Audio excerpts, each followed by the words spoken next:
outra vez, nós vamos agora convidar a presença do Espírito de Deus para estar entre nós.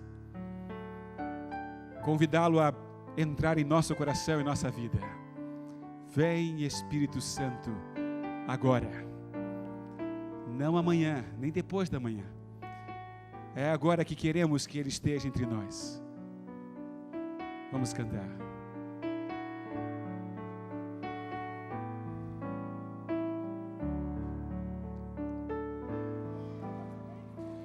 Vem, Santo Espírito, agora. Vem, te pedimos a orar. Vem com poder inspirar-nos. Sim, vem nos reavivar.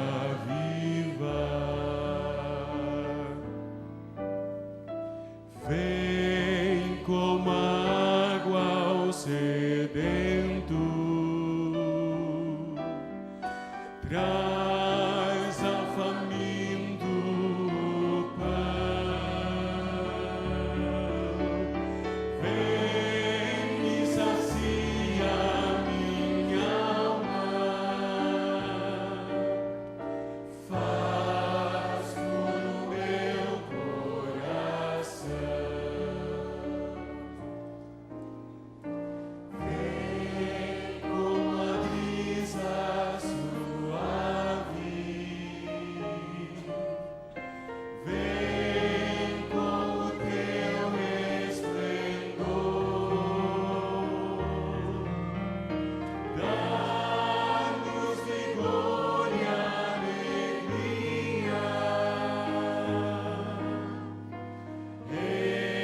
Enche-nos com teu amor.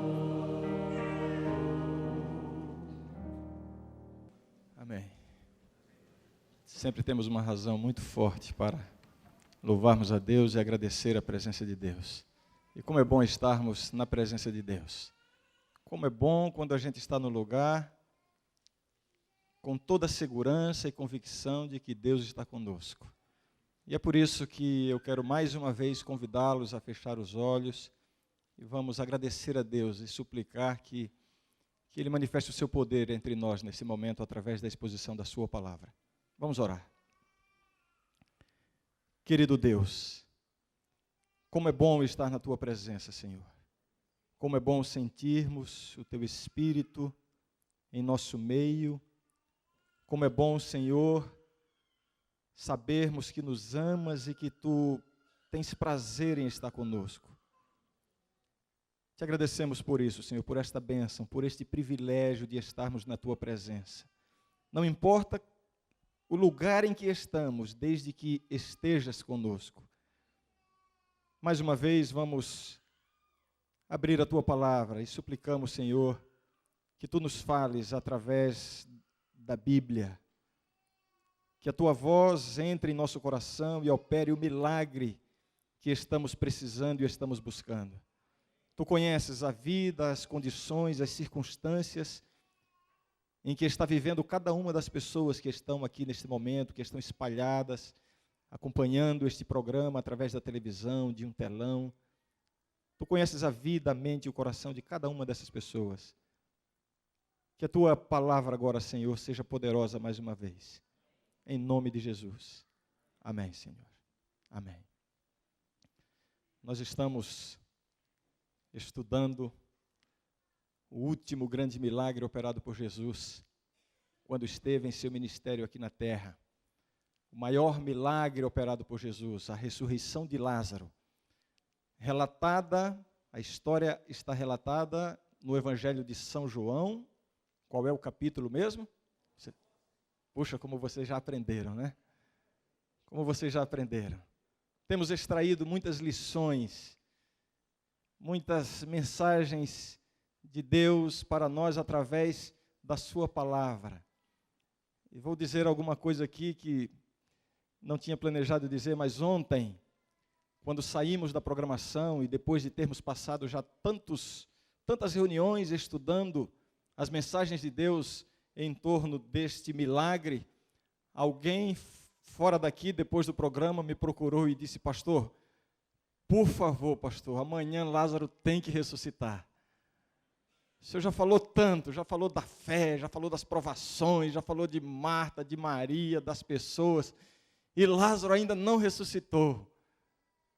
E eu disse: então, a primeira coisa que vai acontecer no próximo programa é a ressurreição de Lázaro. Finalmente Lázaro vai ressuscitar. Amém por isso. E com Lázaro, a palavra de Deus pode ressuscitar muitos outros corações que porventura estejam mortos espiritualmente. E é isso que nós estamos esperando, desejando e ansiando para cada um de nós neste momento. Amém por isso? Amém. Vamos ler então finalmente o momento, o ponto culminante de todo o relato, o momento áureo em que finalmente Lázaro foi alcançado pelo poder da palavra de Jesus. E vamos ver que lições Deus tem para nós através deste momento, o ponto culminante dessa história. Abra sua Bíblia, São João capítulo 11. Vamos ler para entrarmos bem no contexto e podermos, quem sabe, através da imaginação, estarmos presentes ali naquele momento em que as pessoas tinham toda a atenção e toda a atenção voltadas para o que iria acontecer, o que Jesus iria fazer e qual seria a reação. Então vamos ler a partir do verso 40, São João 11, verso 40. Diz assim: respondeu-lhe Jesus: não te disse eu que se creres verás a glória de Deus? Tiraram então a pedra. E Jesus, levantando os olhos para o céu, disse: Pai, graças te dou porque me ouviste. Aliás, eu sabia que sempre me ouves, mas assim falei por causa da multidão presente, para que creiam que tu me enviaste. E tendo dito isto, clamou em alta voz: Lázaro, vem para fora. Que ordem tremenda, que poder saiu dessas palavras, que virtude, que glória, que coisa inexplicável. Algo que só a divindade pode produzir, vida. Lázaro, vem para fora. E o texto continua dizendo assim: saiu aquele que estivera morto, tendo os pés e as mãos ligados com ataduras e o rosto envolto no lenço. Então lhes ordenou Jesus: desatai-o e deixai-o ir. Eu tenho dito que Jesus precisou dar esta ordem, chamando o morto pelo nome. Tal poder que saiu das palavras de Jesus, tal a virtude, que se Jesus não tivesse dito Lázaro, se Jesus tivesse simplesmente: tu que estás morto, vem para fora, a impressão que dá é de que milhares de túmulos, num raio de 100 quilômetros, se abririam, e tantos mortos, talvez milhares de mortos, voltariam à vida. Por isso Jesus chamou pelo nome. Dessa vez é só você, Lázaro. Mas nesta obra maravilhosa de Jesus está contida uma promessa de que um dia, afinal, aqueles que viveram com Cristo em seu coração e morreram aqui neste mundo, vão ressuscitar pelo poder de Deus. Que lição nós podemos extrair deste momento que nós acabamos de ler aqui?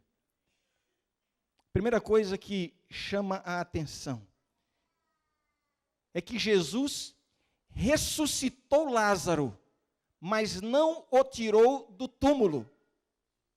Jesus tomou todas as providências para que Lázaro pudesse sair e pudesse voltar à sua vida e levar uma vida normal. Havia impedimentos, havia uma pedra, era um obstáculo. Jesus providenciou que a pedra fosse tirada e usou as pessoas ali.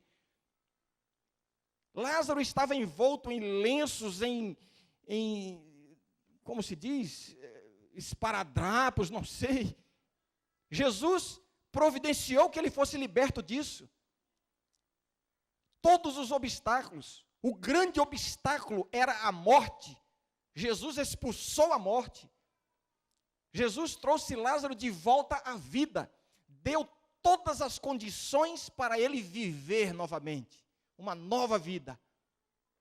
Mas teve uma coisa que Jesus não fez por Lázaro, nem pediu que ninguém fizesse. Porque só Lázaro poderia fazer. Sair do túmulo.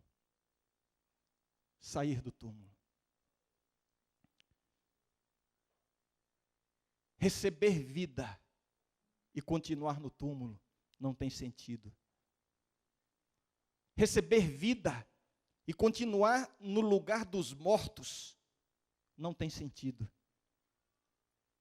Sabe, a gente tem que entender que a vida cristã, para que você seja um cristão vitorioso, para que você tenha paz no coração, para que você vença os obstáculos, as lutas, as batalhas, há uma condição para isso. Jesus toma todas as providências para que você seja uma pessoa vitoriosa pelo poder de Deus. Jesus não permite que a carga seja maior do que você possa suportar. Jesus pode até permitir que venham provações, mas Ele não vai deixar você afundar diante das provações. Jesus pode até permitir tempestades, mas Ele promete a presença dEle em meio à tempestade. Jesus toma todas as providências para que você tenha uma nova vida e uma vida vitoriosa. Mas você tem que sair do túmulo. Sair do túmulo é a reação humana ao milagre.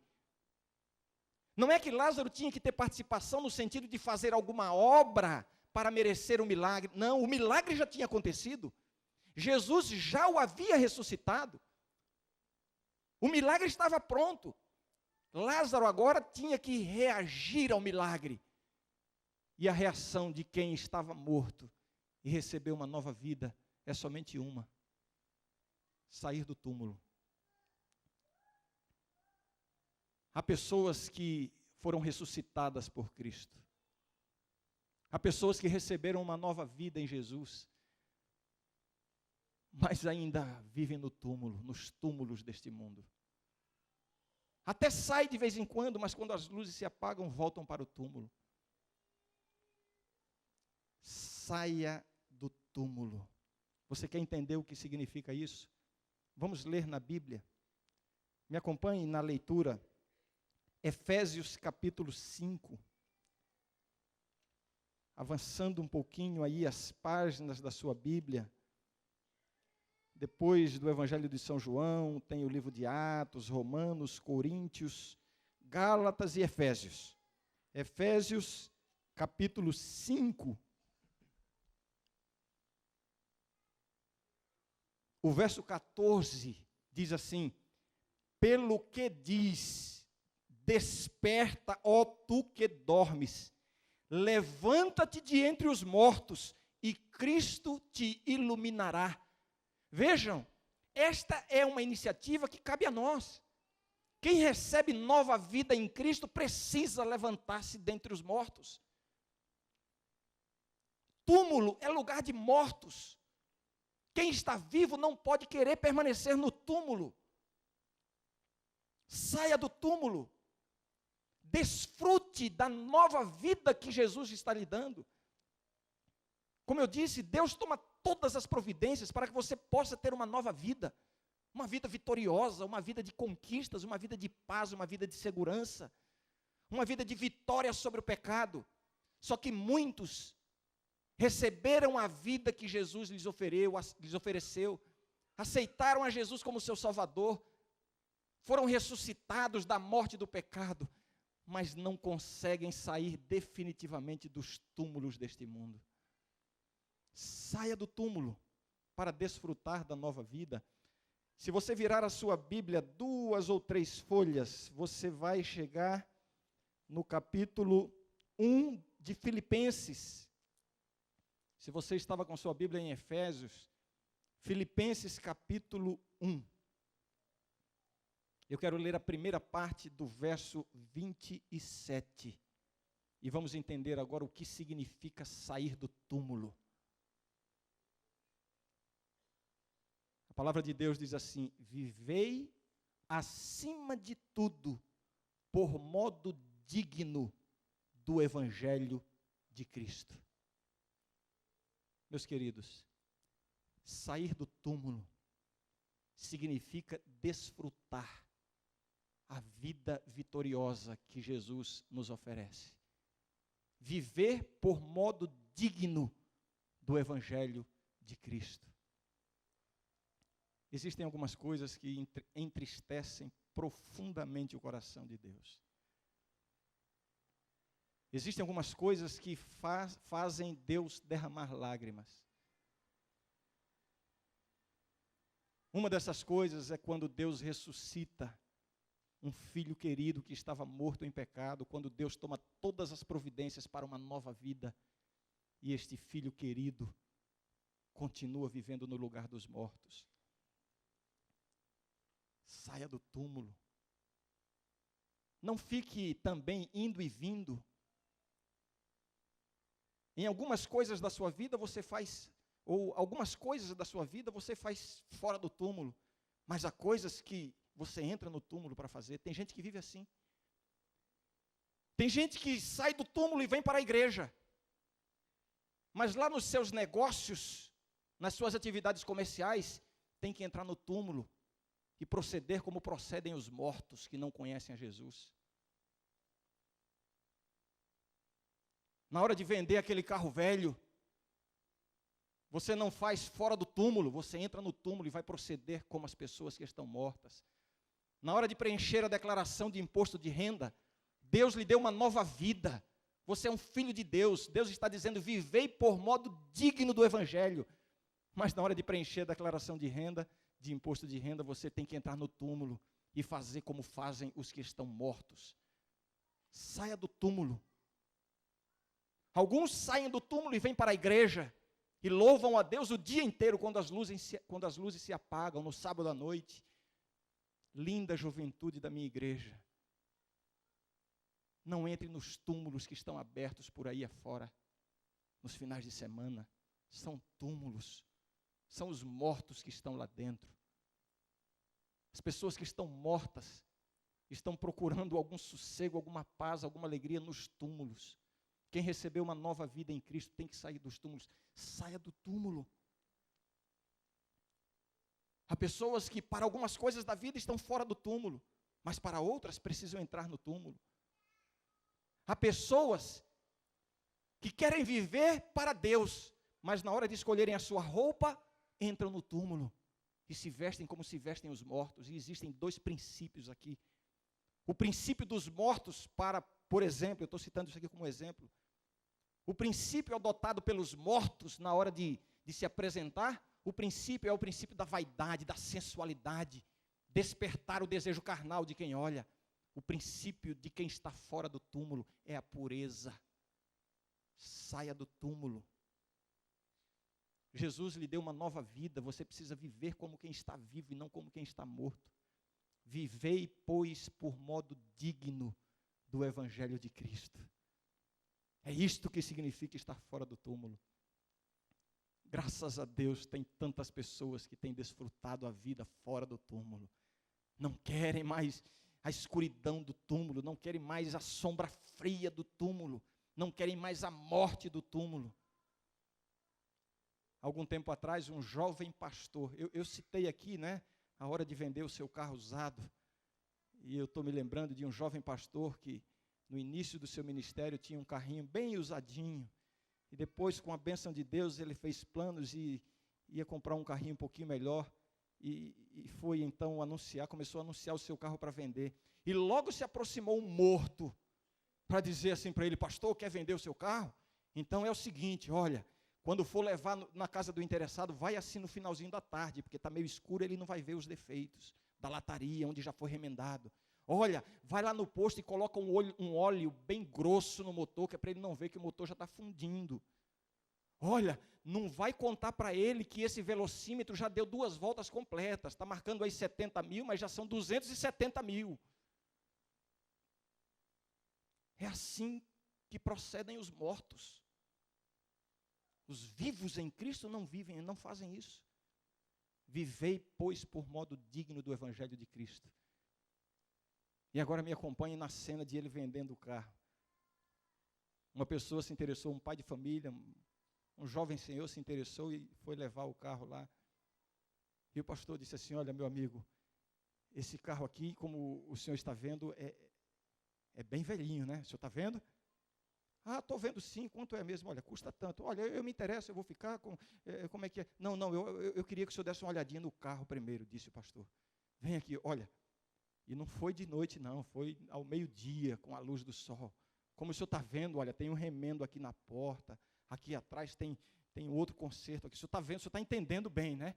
Não, eu já vi sim, olha, eu vou comprar o carro. Não, peraí, eu quero que o senhor olhe o motor do carro. E abriu, o senhor está vendo que tem coisa aqui que não está bem, né? O senhor está entendendo? Eu estou entendendo, mas eu já decidi comprar o carro. Não, mas olha, sabe, é que a bateria não está funcionando direito. O senhor já viu os pneus como estão? Olha, estão carequinhas. O senhor está vendo, né? Meu amigo, eu já estou vendo e vou comprar o carro. E o jovem pastor olhou para ele assim e disse: escuta, o senhor entende de carro, de mecânica, de conserto de carro, de motor? E ele disse: não entendo nada, só sei entrar e dirigir. Aí o pastor disse assim: quer saber de uma coisa? Como o senhor não entende nada, eu não vou lhe vender o carro, porque eu acho que o senhor não está entendendo qual é a condição desse carro aqui. Mas como assim? Olha, por favor, desculpa ter lhe amolado, ter tomado o seu tempo, mas eu vou vender esse carro aqui só para quem entende. Sabe, há pessoas que querem confiar na sua esperteza para vencerem na vida. E há pessoas que preferem confiar na bênção de Deus. Vem para fora, saia do túmulo. O túmulo é o lugar dos mortos. Vivei de modo digno do Evangelho de Cristo. Levanta-te dentre os mortos e Cristo te iluminará. Saia. Existe uma segunda lição que eu aprendo nesta ordem de Jesus. Lázaro, vem para fora. Como eu já disse, Jesus tomou todas as providências para que Lázaro pudesse sair. E não somente que pudesse sair, mas que pudesse ter uma vida normal, uma vida vitoriosa. Eliminou os obstáculos, a pedra, a morte, as ataduras. Mas cabia a Lázaro participar ou reagir ao milagre. E aqui está um elemento que eu quero dizer para vocês, que quando eu comecei a compreender isso, a minha vida cristã começou a passar por uma transformação para melhor, graças a Deus. Quando eu comecei a entender esse aspecto aqui da vida cristã. Jesus ressuscitou a Lázaro, mas para que Lázaro desfrutasse do milagre, Lázaro tinha que manifestar a sua vontade de desfrutar do milagre. É o elemento vontade. Deus não invade a vontade, Deus não domina a vontade. Deus faz tudo mais, dá todas as condições, mas você precisa expressar a sua vontade. A vontade é um elemento que distingue o ser humano de todas as outras criaturas viventes. A vontade é algo que nos torna semelhantes a Deus, por isso que Deus não invade a nossa vontade. Qual é a sua vontade diante de Deus? Qual é a sua vontade? Sabe, a Bíblia fala de perfeição.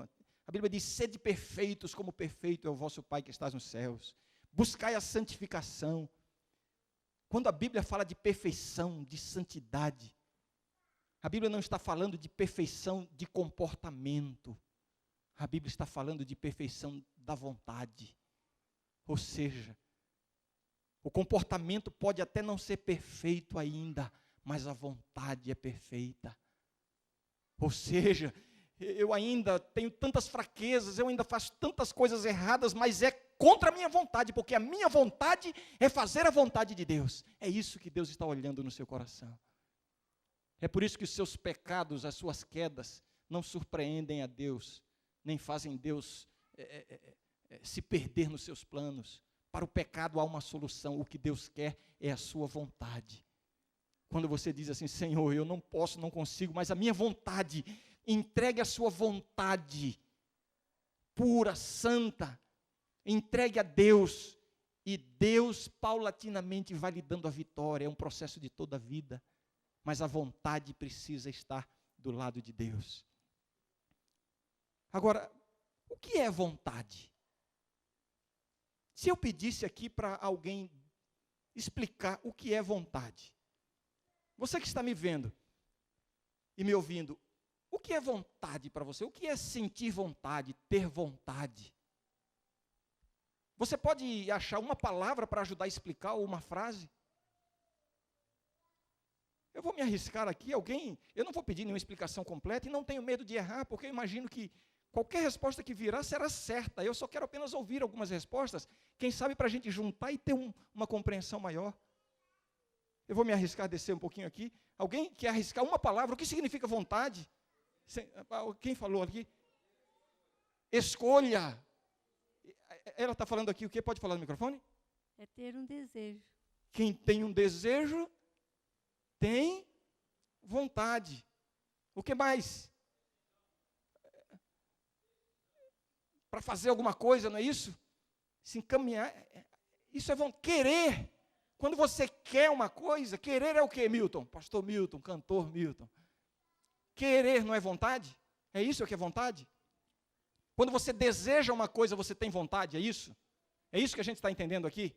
Quando você quer uma coisa, você está tendo vontade. É isso? Será que é isso mesmo? Então deixa eu ilustrar. Digamos que alguém está se sentindo um pouquinho acima do peso ideal. Não é o caso de ninguém que está aqui presente. Né? Vocês são lindos, lindas, elegantes, bonitos e bonitas, estão em forma. Mas digamos, alguém, não estou falando também com você que está aí me vendo, eu não estou vendo você, mas eu imagino que você é uma pessoa linda, bonita, elegante. Mas digamos alguém que está se sentindo um pouquinho acima do peso.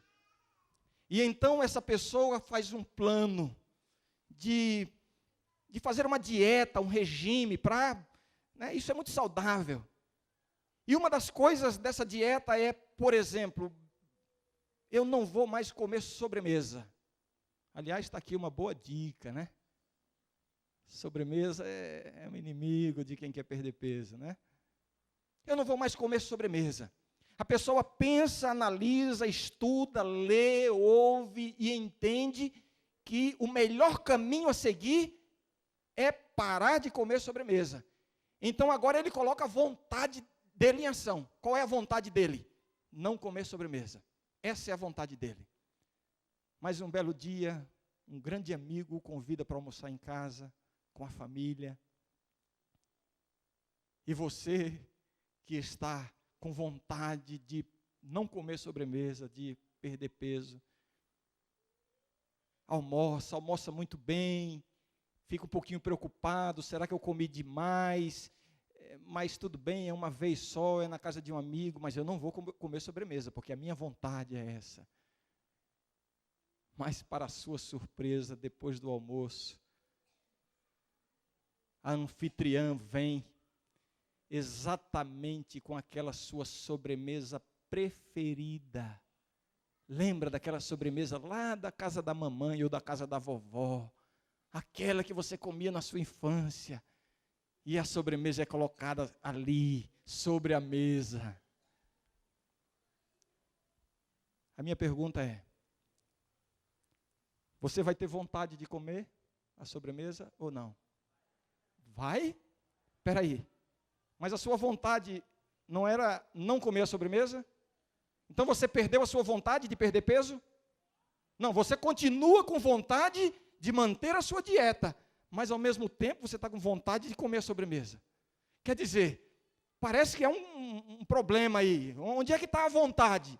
A vontade é não comer a sobremesa ou a vontade é comer a sobremesa? Gente, é isso que a gente tem que entender agora.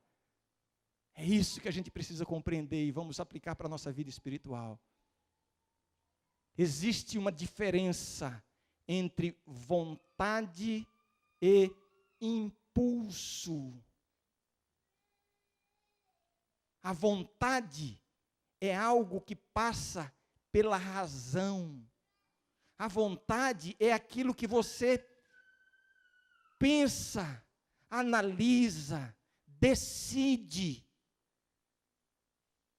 Porque você pesa um lado, pesa o outro, avalia, vê os resultados, as consequências, e você percebe que este é o caminho. Então, você conscientemente decide. Isso é vontade.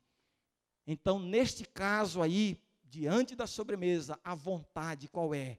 A vontade é de seguir o regime, porque a vontade é aquilo que você decidiu racionalmente, é o melhor, é aquilo que passa pela razão. Agora, o que vem junto com a vontade é o impulso, e o impulso não passa por aqui. O impulso é momentâneo, o impulso é emocional, o impulso é carnal. A vontade diz, o melhor caminho é não comer, mas o impulso diz, come. E você fica no conflito entre vontade e impulso. Mas lembre-se, a vontade é isto. É o que você decide. É o que você escolhe. Uma vez eu fui pregar numa igreja, e eu estava me preparando para entrar, como tenho feito aqui cada noite. Alguns momentos antes eu fico ali acompanhando todo o programa, orando, ouvindo e cantando junto com a igreja, me preparando. E eu estava num momento mais ou menos assim, numa igreja, faltavam alguns minutos para eu entrar. Entrou um rapaz pela porta lateral, pastor, o senhor pastor Ranieri vai pregar. Eu digo, sou eu. Pastor, eu preciso falar com o senhor. Eu disse, tá bem. Depois do culto a gente se encontra e conversa. Não, pastor, tem que ser agora, porque eu estou vivendo um drama na minha vida e eu preciso ouvir sua opinião. E eu tentei ser gentil e disse, olha, não leva mal, mas é que eu vou entrar, pastor, é questão de salvação ou perdição. O senhor não é pastor, então o senhor tem que me ouvir. Prometo que vou ser rápido. Eu disse, tá bem, então seja rápido. Ele disse, pastor, eu sou um jovem cristão, sou batizado nesta igreja, tenho vivido com Deus, mas olhe, há uma mulher por aí que tem se aproximado de mim, tem tentado me seduzir, e faz pouco tempo, ela me convidou para ir para um motel com ela. Pastor, eu sei que está errado, mas eu preciso ouvir a sua opinião, o que eu devo falar para ela? Sabe, tem pessoas que procuram o pastor como se o pastor fosse substituir a sua própria consciência. Imagino que às vezes a pessoa vai até com aquela esperança de que o pastor libere, como se o pastor... Por outro lado, o pastor ou o conselheiro, qualquer conselheiro, o educador, o pai, o educador, o professor, tem que ajudar a própria pessoa a fazer a sua própria escolha. Nem sempre é produtivo você entregar a resposta pronta. Uma das coisas mais importantes na educação dos filhos, por exemplo, é você, à medida que você orienta os filhos, e isso vai ser proporcional à maturidade da criança, do adolescente ou do jovem, mas os pais têm que ter a habilidade de conduzir os filhos, mas ao mesmo tempo deixando que eles vão fazendo as suas próprias escolhas. Alguém pode dizer assim, não, mas é arriscado, e se ele escolher errado? É o preço da maturidade. É assim que se forma a personalidade, o caráter. É um risco. Deus correu esse risco. Deus colocou Adão e Eva no jardim do Éden e os deixou com a liberdade de escolher o certo ou o errado. E eu me lembrei de tudo isso diante daquele rapaz e pensei, é óbvio, a resposta é óbvia. É lógica, é claro que eu tenho que dizer para ele que ele tem que dizer para ela sumir da vida dele, porque ele é um filho de Deus. Mas eu queria ajudá-lo a que ele percebesse isso e decidisse. E então eu disse, olha, eu vou te apresentar de maneira clara as duas opções que você tem, para que você possa escolher bem. Porque eu pensei, ele está tão confuso por causa da tentação, que ele não está raciocinando direito. Eu disse, olha, você tem, por um lado, fazer a vontade de Deus, obedecer a Deus, e desfrutar de paz no coração, ter uma consciência tranquila. A outra opção é você desfrutar dos prazeres da carne e aceitar o convite dela. Agora sou eu que te pergunto, qual dessas duas coisas você quer? Ele pensou e disse: pastor, o problema é que eu quero essas duas coisas. Vejam, não é esse o nosso conflito? Não é essa a sua luta? É essa a sua luta ou não é? Em circunstâncias diferentes, em situações distintas. Mas esta é a nossa luta. Por um lado, está a nossa vontade. E eu estou seguro de que todos vocês, você que está me acompanhando, eu sei que a sua vontade é fazer a vontade de Deus, a sua vontade é viver uma vida santa, a sua vontade é ter uma vida pura, nas mãos do Senhor Jesus, servir a Deus. Essa é a sua vontade, eu sei disso. Mas há uma coisa dentro que provoca um impulso, e a gente vive esse conflito entre a vontade e o impulso. A vontade e o impulso. O apóstolo Paulo retratou esse conflito de uma maneira dramática. Ele disse assim: olha, aquilo que eu quero fazer, eu não consigo fazer. Aquilo que eu não quero fazer, é isso que eu faço. O que eu prefiro não fazer, eu faço. O que eu não prefiro, eu faço. Eu tento ir para o que eu quero, mas eu acabo fazendo o que eu não quero. Que conflito, que luta. Por um lado existe o Espírito Santo e a natureza espiritual que Deus implantou em mim. Por outro lado existe uma lei da carne, uma lei da morte, que me leva a fazer o que eu não quero fazer. E chega um momento na sua descrição desse drama que ele enfrenta, desse conflito terrível, que ele diz assim: desventurado homem que sou, quem me livrará do corpo desta morte? E eu pergunto de novo, não é exatamente esta a sua luta? Não é esse o seu conflito exatamente agora? Vontade e impulso. Mas nesta descrição do apóstolo Paulo, ele não conclui com esta frase que eu disse. Ele conclui dizendo assim: mas graças a Deus por Cristo Jesus nosso Senhor. Amém? O que ele está querendo dizer? Existe um conflito, uma natureza espiritual, uma natureza carnal. A Bíblia usa diversas metáforas, diversas figuras para ilustrar esse conflito. É o velho homem e o novo homem. Natureza carnal, natureza espiritual, o espírito e a carne. São as metáforas bíblicas para retratar este conflito que a gente vive. Mas Paulo finalmente quer dizer o seguinte: Jesus dá a vitória. Se o seu comportamento ainda não é perfeito, coloque a sua vontade na mão de Deus. Entregue a Deus, que Ele vai lhe dar a vitória. É isso que significa sair do túmulo. É colocar a vontade para desfrutar o milagre que Deus tem operado na sua vida. Lázaro vem para fora. Lázaro tinha que expressar a sua vontade. Uma vez Jesus passou por um tanque, o tanque de Betesda, e havia uma lenda, uma história de que, de vez em quando, sem hora marcada, sem data marcada, um anjo mexia nas águas do tanque. Temos elementos para entender que isso não acontecia de fato, mas havia esta crença, e em torno daquele tanque ficavam dezenas, talvez centenas de doentes, aleijados, cegos, paralíticos, surdos, mudos, pessoas aflitas, e ficavam esperando ali, quem sabe uma oportunidade de quando... se cria o seguinte, que quando o anjo mexia na água, quem se lançasse primeiro na água era curado. Esta é a maior evidência de que isso não acontecia de fato, porque Deus não vai premiar o mais esperto, o mais egoísta, o mais rápido, não é assim que Deus age. Mas eles criam assim. E ali no meio daquelas pessoas moribundas, sofredoras, doentes, havia um paralítico, que estava paralítico fazia 38 anos. E a sua rotina, a sua vida, a sua existência se resumia em sair de casa, ser provavelmente carregado por alguém e ser posto ali próximo ao tanque. De vez em quando alguém poderia até dizer assim, parece que está mexendo a água. Ninguém esperava para ver se era verdade, tinha que pular logo. Então nunca ninguém sabia se tinha mexido, se não tinha. E ele era paralítico, 38 anos, ele não tinha como competir com os mais hábeis ali.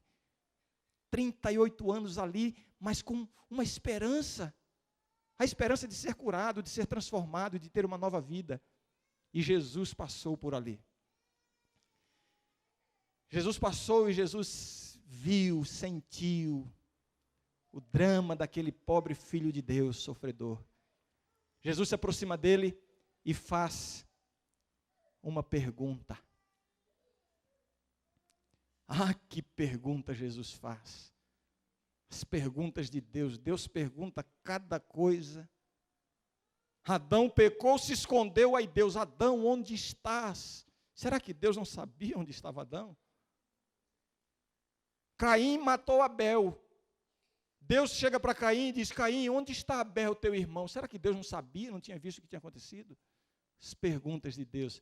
Cada pergunta de Deus tem um sentido, tem um propósito.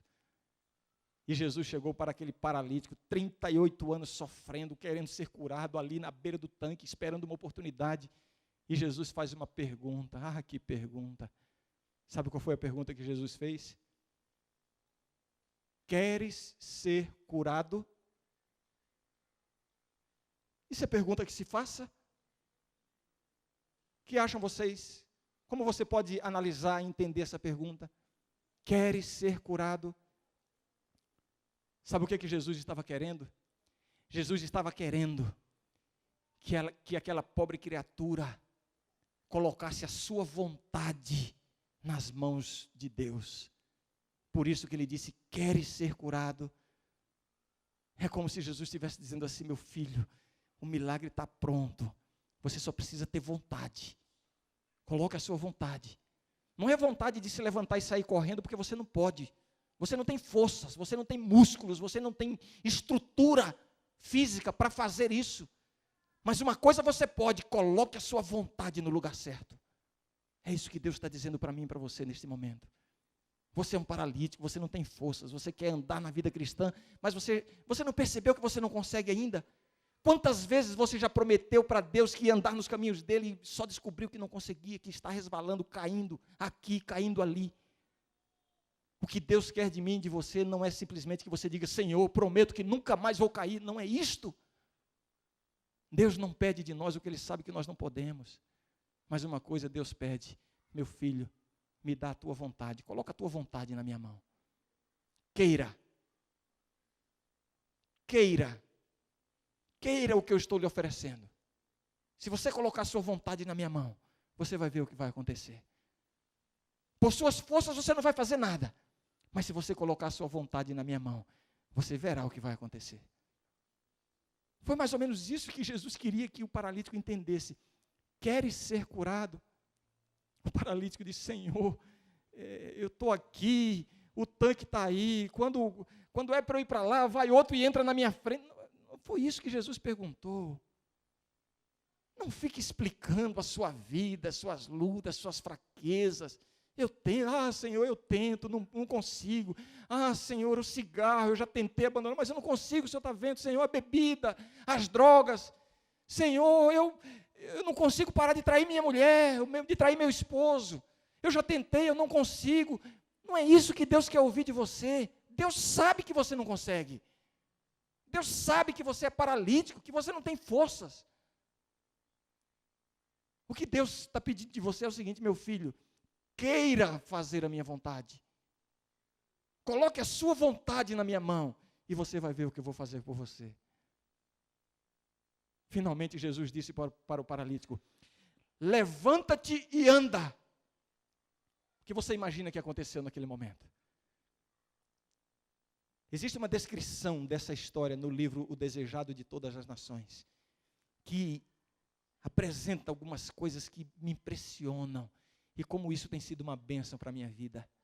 Eu imaginava, quando eu lia essa história na Bíblia, eu imaginava assim, Quando Jesus disse, levanta-te e anda, então o paralítico começou a sentir um calor nas pernas e um formigamento, e ele viu que uma coisa diferente estava acontecendo. Depois eu descobri que não foi nada disso. Jesus disse, levanta-te e anda. E sabe o que foi que aconteceu com o paralítico? Sabe o que foi? Nada.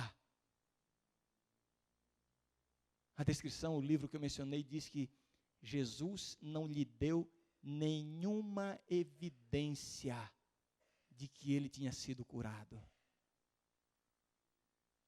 Jesus não quer que você responda pela evidência.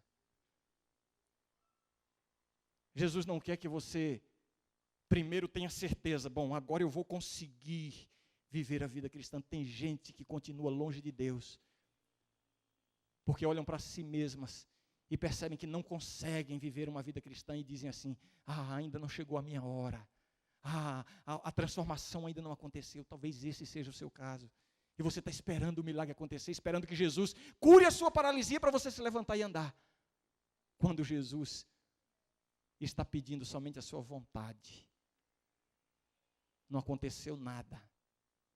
O paralítico não teve nenhuma evidência de que estava curado. Mas ele fez algo que o levou a ser curado. Sabe o que foi que ele fez? Ele agiu. Não agiu pela evidência porque não havia.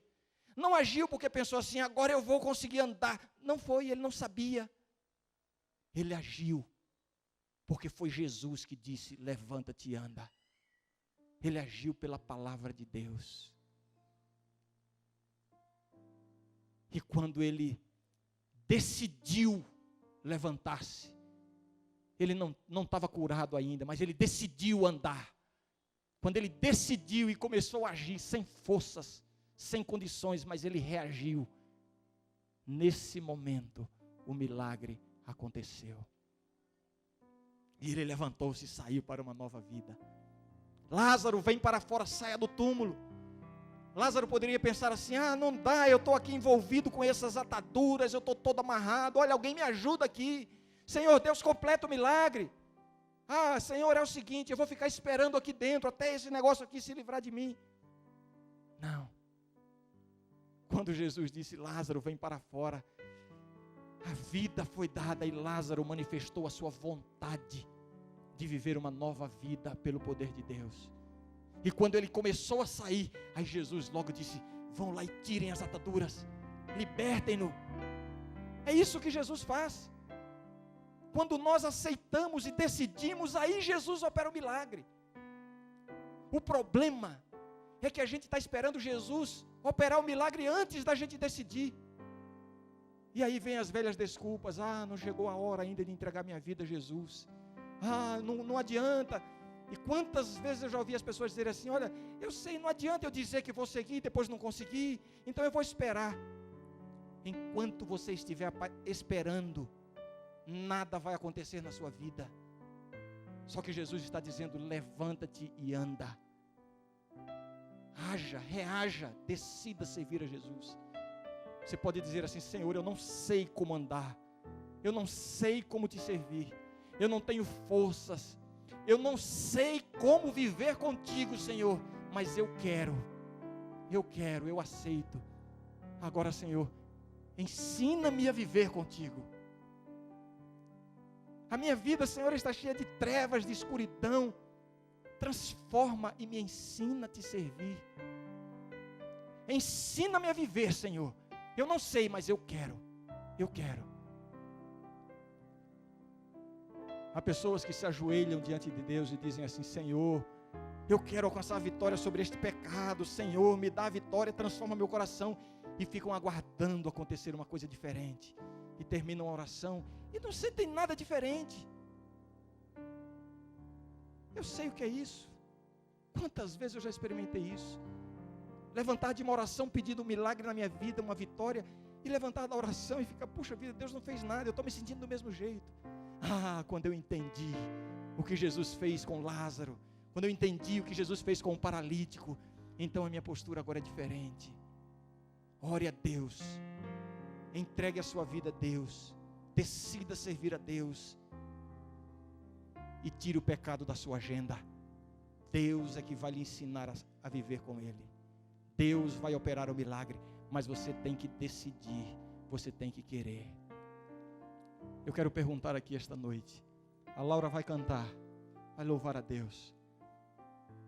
Eu quero fazer um convite muito específico aqui. Eu não quero que se levantem assim porque os outros estão se levantando. Eu quero falar agora para aquela pessoa que está com uma luta na sua vida. Alguém que já se encontrou com Jesus, quem sabe, já teve um vislumbre do que é a vida que Jesus oferece, mas ainda está no túmulo, ainda tem coisas na sua vida que você ainda está vivendo como os mortos. E você tem o desejo de melhorar e não tem conseguido. Se você está com essa luta, Jesus está dizendo assim: levanta-te e anda. Mas antes você precisa dizer: Senhor, eu quero. Eu não posso, eu não sei, mas eu quero. Me ensina a viver, Senhor. Me ensina a viver nos teus caminhos. Eu estou seguro de que Deus vai operar o milagre que você precisa, e vai operar hoje. Porque Deus não precisa de tempo. Deus só precisa de um coração que se renda a Ele, que se entregue a Ele. E eu quero perguntar: quem é que está aqui lutando com suas próprias fraquezas e não tem conseguido andar nos caminhos de Deus, e quer neste momento dizer assim: Senhor, eu não consigo, eu não sei, mas eu quero. Ensina-me, Senhor, a viver. Quem é? A primeira pessoa é você. Vem aqui, Deus seja louvado. Não quero que todos venham, é muito específico. Você que está numa luta, enquanto a Laura vai cantar, eu quero que você levante-se e ande. Não é para ficar onde você está, saia do túmulo. Você que está me acompanhando, você está ouvindo Jesus dizer: levante-se e anda. Diga assim: Senhor, eu quero, ensina-me a viver contigo. Levante-se e venha aqui à frente para Deus fazer o milagre.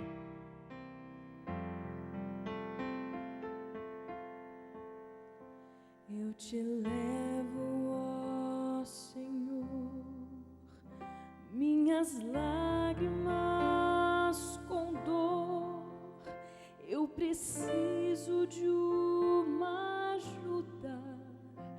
Eu te peço, por favor. Eu não tenho mais paciência e nem tenho ideais em minha vida tão escura. Cada vez me perco mais. Eu te entrego a minha vida, pois não sei o que fazer. Eu te entrego meu clamor, ensina-me a viver. Eu não tenho mais amigos, eu imploro teu amor. Eu te peço novamente, ensina-me a viver.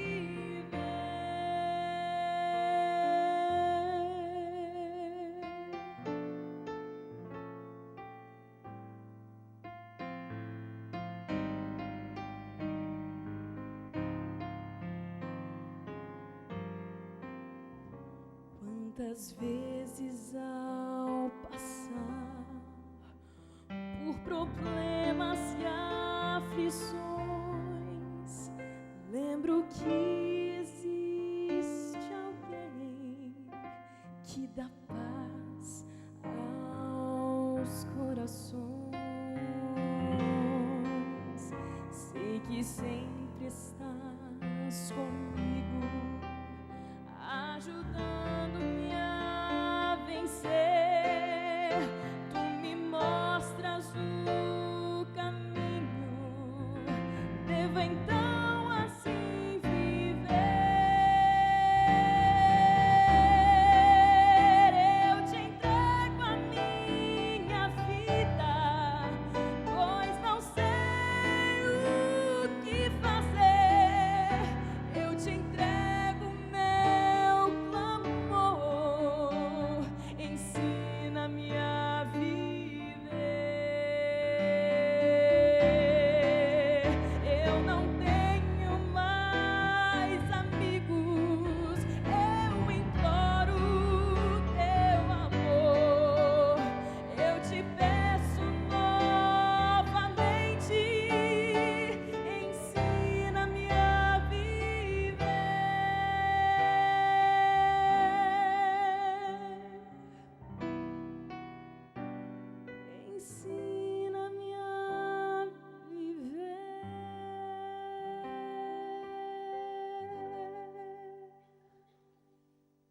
Querido Deus, que vitória, Senhor, foi alcançada agora no coração de cada uma dessas pessoas.